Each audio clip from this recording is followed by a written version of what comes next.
of Student Spotlight with your host, Delesha Banks. Introducing today's guest, let me just say, royalty is in the room, honey. All the way from Gulfport, Mississippi, this brave knows just how to wear the crown. Please help me welcome Miss Black Mississippi 2024, Kyra Maurice. Thank you so much for being here. Thank you for having me. And right at you, it's so beautiful in your time. Thank you. Well, let's get right into it. Starting with a little bit about yourself.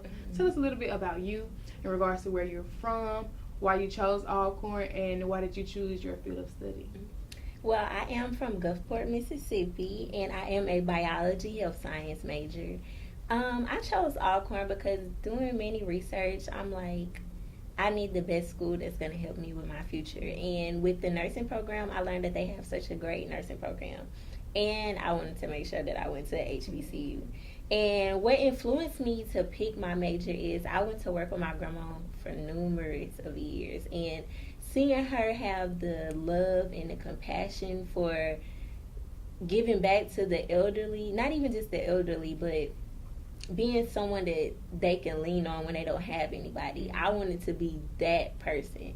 So my grandma has influenced me so much in my life. Well, I want to personally thank your grandmother. She's watching. Hey, girl. Thank you so much for inspiring her. Well, with that being said, are there any other hats or titles that you may hold here on campus? I am a part of the C100, which is the Collegiate 100 of Alcorn State University, and I'm also on their Rising 100 committee, and I am a part of the Trend organization, the Model Squad. And being in those two organizations, I feel like it's so amazing to me because they have shaped me in so many ways. They have helped me learn and grow to do many things. Well, that's always good to have. Aside from being a full-time academic student, it's good to always have those outlets that you can just kind of dabble in to let loose and have some fun here and there. Well, let's get into the pageant. I know y'all been waiting on it because I have. Tell us a little bit about it. What inspired you to run for the title of Miss Black Mississippi, and tell us a little bit about the process behind it. So one day I was laying in my bed as always, and I'm scrolling on TikTok, and I seen this one girl, and she was like my first day of Miss Black Mississippi. And I'm like, I've never even heard of that. Let me go do some research. So I went to go do some research, and I seen that the deadline was coming up. So I'm like, let me just apply. They can only say yes or no. So I did it, and this is where the process starts. You get to do the application, and then you do an interview with the board. And once you do that interview, like, you get to hold your local title. So before I was Miss Black Mississippi, I was Miss Black Gulfport. So then with that, I was able to prepare for 9 months for the state pageant. And so it was a good time to prepare. And it helped me because I had so many things that I'm like, what can I do? What am I doing? I don't know what to do because this is my first pageant. So now that I know what to do, it can help me prepare for the next one. Well, what kind of helped you narrow everything down to like, okay, I want to do this, I want to do that. Let's X this out of the equation. TikTok again. Like everything I didn't know, I'm like, let me get on TikTok, let me search this up. And there was this one lady on TikTok, she's all about just helping with pageant. So I watched her daily. I'm like, okay. And with me being on the Trend Model Squad, I'm so used to being so serious. When I got on the pageant stage, I had to smile. I'm like, this is such a difference. I don't know what to do. So I definitely thank social media because without them, I don't know where I would have been on this journey. Well, I can tell the difference paid off because you're showing us your nice smile today. Thank you. Thank you for that. Well, what are some of the best experiences that you have had so far while participating in this pageant? So far, it would be meeting my sister queens. Like, without them, I wouldn't have made it. Like, they were always there to help me. If I had a wardrobe malfunction, if I needed to go cry in the bathroom, they was always there to help me. And so, like, for those 9 months, it's crazy because we may have met in person twice. But the pageant weekend, we spent the whole weekend together. And now I feel like I have little and big sisters. Like, I can always call them. Even now, after the pageant, we still keep in contact and stuff like that. So I thank them because they gave off so much positive energy and feedback, and it was crazy. Well, it's good to always have people in your not only in your circle, but in your corner as well, to help you to be that shoulder to cry on, like you just mentioned, just to help get you back together when you need to. So that's good. I'm glad that you have that. Well, what other accomplishments have you achieved? First, holding the title of Miss Black Mississippi. Like, with this being my first pageant, I never would have thought I would have won. Like, when it got down to me figuring out that I was the winner, I'm like, there's no way. I'm looking in the crowd to my mom and I'm like, Mom, did I win? Can it's me? It's me. Like, I really won. And, like, even going through the pageant system, we've had so many opportunities. Like, one of our judges, she was on America's Next Top Model. And she, after the pageant, she came and she was like, I love the way y'all walk. I love the way y'all carry yourself. Would y'all like to come do a fashion show for me?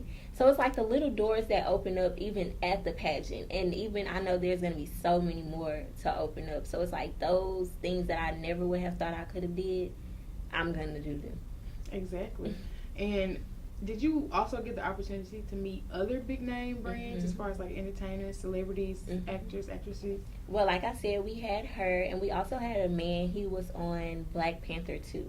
So we had a diverse board of judges, and I feel like it was so great to meet them because they were from all over the place, and they were there to not only give us critiques and feedback on what we did for the pageant, but they're also there to help us shape our future. Well, that's always good to have. That is so good, and I'm glad that you all got the opportunity to experience that. Well, what do you plan to do with your title as far as goals, community involvement, etc.? Well, my platform is titled You Glow Girl. It's partnered with my business, Chaotic Beats, and I go around to the community and I pick a lucky lady each month. That lady, she gets a photo shoot, she gets a makeover, and she also gets a handcrafted wig. And it's basically to, like, give them the uplifting spirit that they need. Like, I had one lady in June. She was stage 4 cancer, I think. And to see the smile on her face when she got the photo shoot and to hear her say thank you for being able to bring her back to life, it just warmed my heart so much. So with that, I want to keep pushing that in the community. I want to keep getting other people involved because giving these people the uplift is something, even though we get up, like I get up and do my makeup because I have the strength to do it. They may not have the strength to do it. And so to be able to do that for them, it just makes me completely happy. Like next month, I have a wig drive coming up. Okay. And it's going to be donated to the hospital, the oncology floor in Gulfport, Mississippi. So I'm looking forward to that. Do you want to tell us a little bit more about that? Anyone else who wants to participate or maybe collaborate with you? Yeah. So basically, I just get a collection of wigs. If you have like old wigs, and I refurbish them. So I'll clean them. If they have like holes in them, I'll patch them up. Okay. Get them curled, straight, all of it, and it's just gonna go back to those who just want them. Like they can just go to the oncology floor and be like, hey, can I have a wig? And it's 100% free. Okay. Well, I definitely have more than a few wigs that you can get, especially if it's going to a good cause. Yes. Ladies out there, if you hear that, donate your old wigs, please. Yes. Thank you. It's for a good cause. And I'm so glad that you're doing it. It's so wonderful, especially to kind of start that community involvement and get yourself out there and just do the work. That's so good. And I'm aware that there is a Miss USA and Miss Black USA pageant. Do you plan on being involved with those or anything? Well, in August of next year, I will be competing for Miss Black USA in Washington, D.C. And although they have a Miss USA and the Miss Black USA, me personally, I think I would stay within the Miss Black pageant system because it's for women like me. Like, they have the same skin color as me, the same hair texture as me. And me personally, black girls, we run everything. I'm all about my black women. And so to see those women in the same room as me thriving and getting to where they are, like going to compete in Washington, D.C. is a big thing for us. Because I've never been out of Mississippi. Well, I've been out of Mississippi, but I've never been out of the South.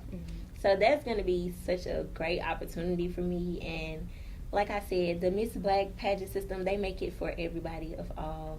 Well, not of all, but the black women.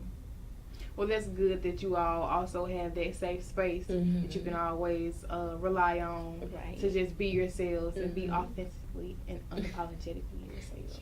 So, yes. And wearing the crown can come with many things, both negative and positive, and I'm sure you already know that. How do you basically balance it all, especially with being like a full-time academic student? And how do you keep your eyes on the prize? It's hard to balance it being a full-time student, but luckily for me, I have a great pageant director. Her name is Christy Arrington, and without her, we would probably see all the negative comments, but she stays on top of it. She makes sure we do not see nothing that will get us in a bad mood. She always tells us, if you're not feeling queenly, don't put that sash and crown on. So she makes sure like we are always up to doing our duties. So without her, I don't know where we would be. Well, thank God for Miss Arrington. Yes. Well, is there any advice that you would give to anyone out there watching, especially the young black girls may be looking up to you? To all black women, you can do anything you put your mind to. And I believe if you want to do it, go for it. Like always, if you miss 100% of the shots you don't take. So if there's something that you want to do, go for it. It's only a yes or no answer. So with that being said, do it all. Take those shots. And I hope that inspired y'all, because it really just inspired me just then. Well, thank you all so much. That's all the time that we have for today. Unfortunately, I was enjoying the time here with you today. Thank you. Thank you so much for joining us. Thank you. And thank you for watching. And remember, it's always a good day to be brave, so dare to be brave. Until next time.